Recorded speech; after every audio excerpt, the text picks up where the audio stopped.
It's actually quite difficult for children to experience failure because we protect them so much. When you talk to a child, you've got to be very, very aware of how you use words to inspire them. I completely disagree with participation medals. We actually damage their potential for becoming intrinsically motivated. There's something really exciting coming up, which I'm going to talk about now, and that is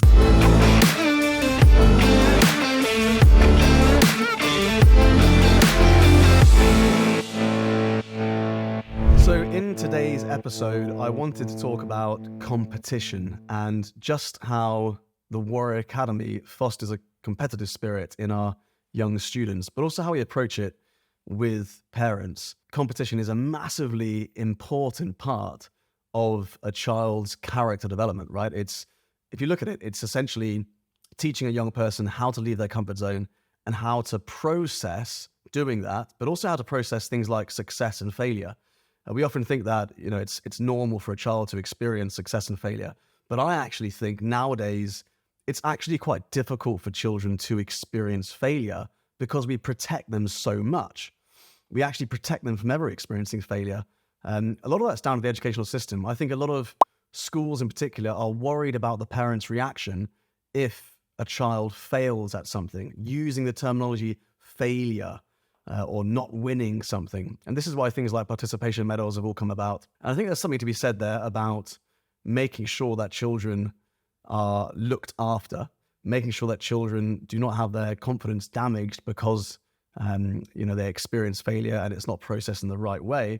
And also there's a language thing here, right? So telling a child they have failed is an inappropriate way to approach any kind of adversity or challenge. First thing we say in the Warrior Academy is you inspire through language. So when you talk to a child, you've got to be very, very aware of how you use words to inspire them, because ultimately the way in which you speak to a child paints a picture of what they'll become. A lot of our work with parents is actually changing the way in which we speak to children and we approach the words we use, because often it can be damaging.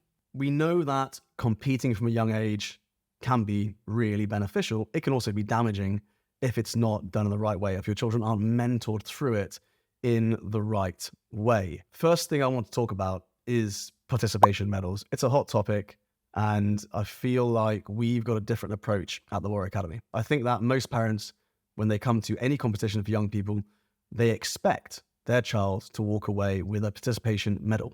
They expect their child to win something just for turning up. And it's a sensitive subject, but we need to talk about it.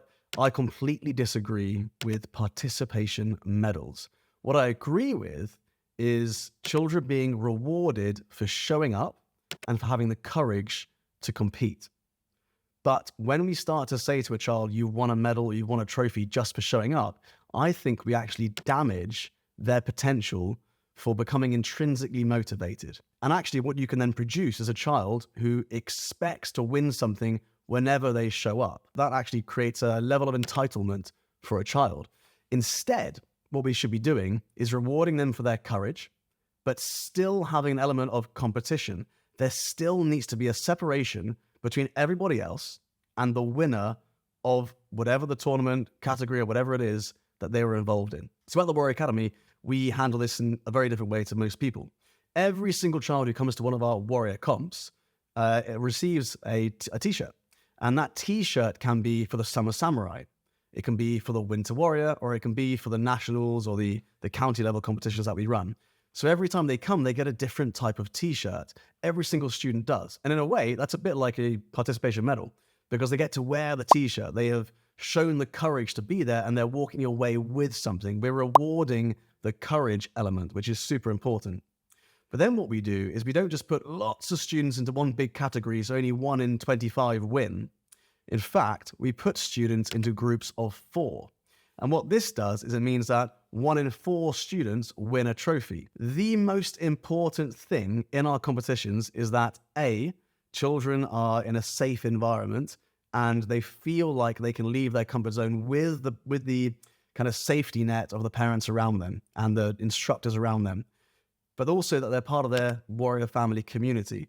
A lot of the times when I've worked with children who have gone to other clubs, other organizations, and they've gone out to compete, what we found is they're taken to these big competitions with the general public, and there's loads of people, loads of clubs from around the country, who don't necessarily share the same ethos or values of your child's martial arts club. And so it can be incredibly daunting and competitive. And your child can be in a competition. I know because this is how I grew up with competitions, right?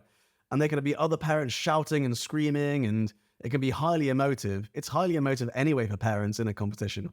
But when you're surrounded by lots of other clubs who have different values and a different way, a different culture of approaching competition, it can completely put students off. By keeping our competitions in-house and then taking a select few students to compete outside of warrior competitions, we foster the right community, the right mentoring, and we help students process failure and success in the right way.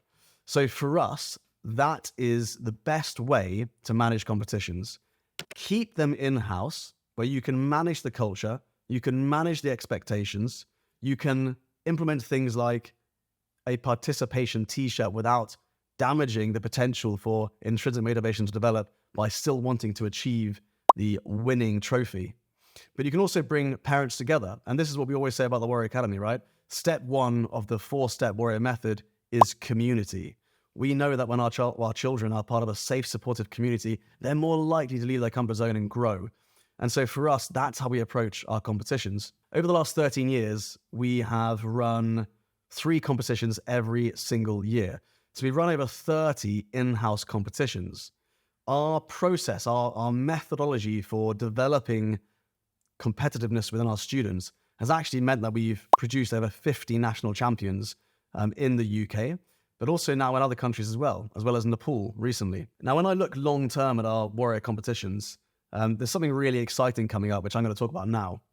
And that is the Warrior World Championships. We're no longer a one-country organization. We now teach across 3 continents, and that's expected to go into 4 continents within the next 8 months.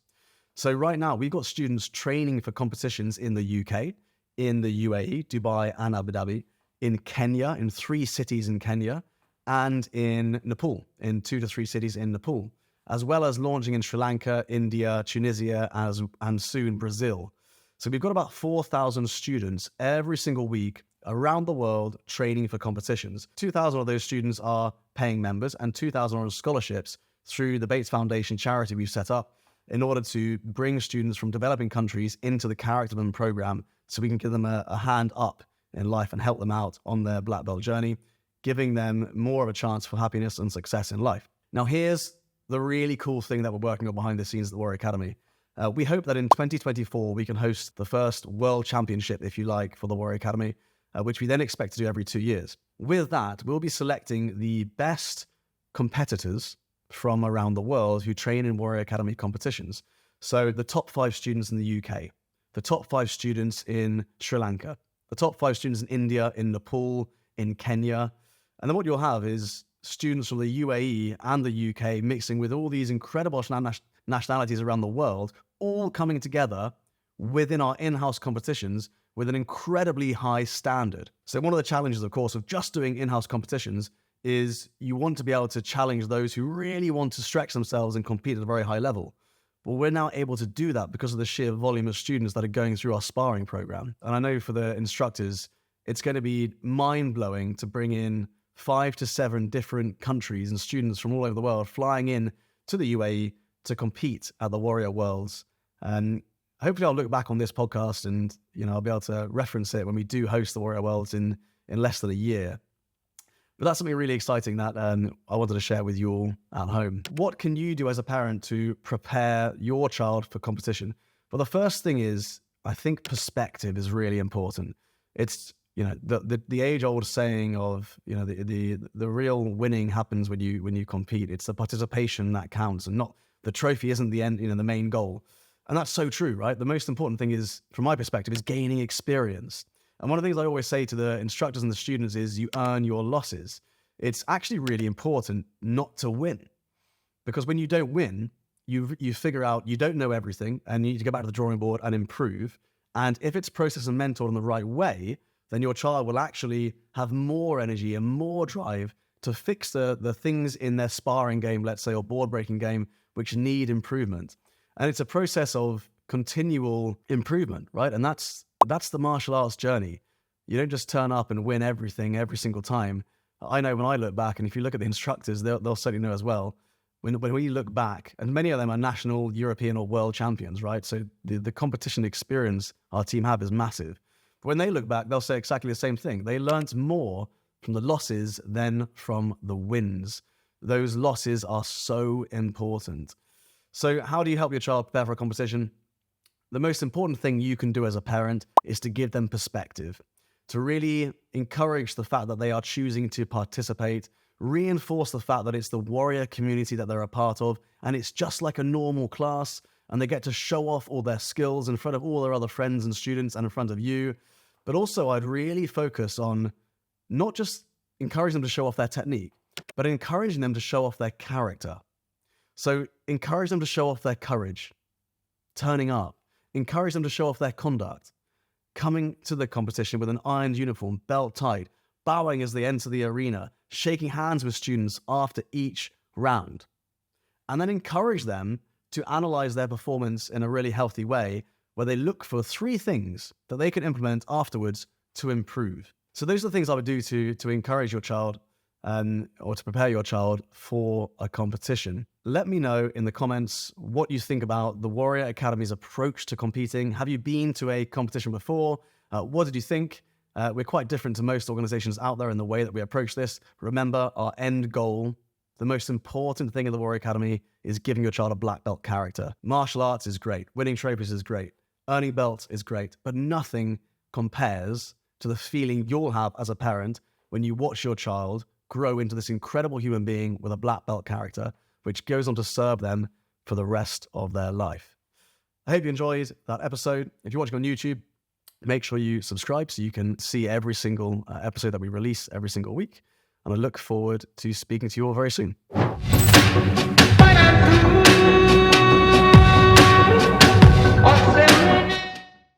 I really hope you enjoyed today's Warrior Academy podcast episode. We're going to keep creating these episodes because I know that so many parents find them useful or get insights or get ideas about how to develop their child's character.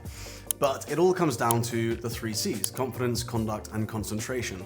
So if you want to get a deep insight into the levels of confidence your child has, the level of concentration they have, or the level of conduct they have, so that you can actually put a score next to it and then work towards increasing those scores like we do in the Warrior Academy, then I'd love to invite you to fill in the breakthrough area assessment. It takes about 5 minutes of your time, and you will get a personalized PDF report on your child's 3 C's.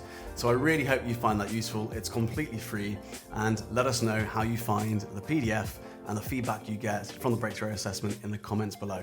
Take care.